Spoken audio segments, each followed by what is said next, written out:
was billed as the storm of a lifetime.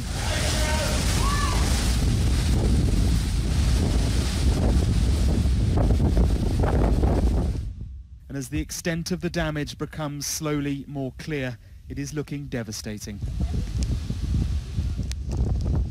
Port Vila, the capital of this archipelago, is home to 45,000 people. The storm struck a direct hit, the worst possible path across the most densely populated part of the city. The streets here are deserted. People knew it was coming, and so preparations were put in place. All 267,000 of Vanuatu's population had been affected by this, regardless of socioeconomic status or where they were. At midnight, the storm reached its peak speeds, and it was like a beast had been unleashed. A red alert to seek shelter immediately was issued to all mobile phones via text message. A landline relay to outlying islands was also made. Still, in this Y-shaped chain of 83 islands, many people will not have been able to move far. Most housing in Vanuatu is very flimsy, a lot of corrugated iron, a lot of very, very weak wood. So as soon as that wind whipped up last night, those houses would have been blown away. To date, we've only counted 1,500 people in an evacuation centre in Port Vila. That leaves tens of thousands of people unprotected from that type of storm.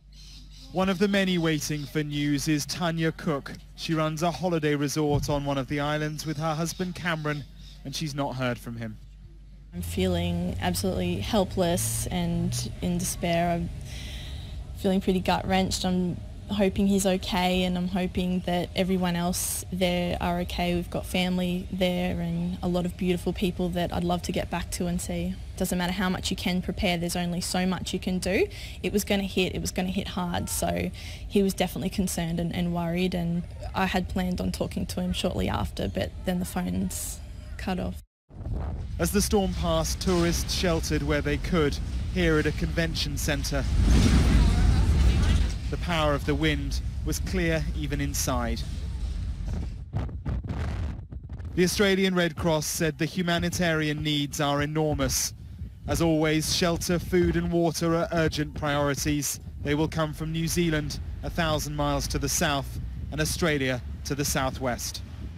We are deeply concerned by reports that lives have been lost in northern Vanuatu.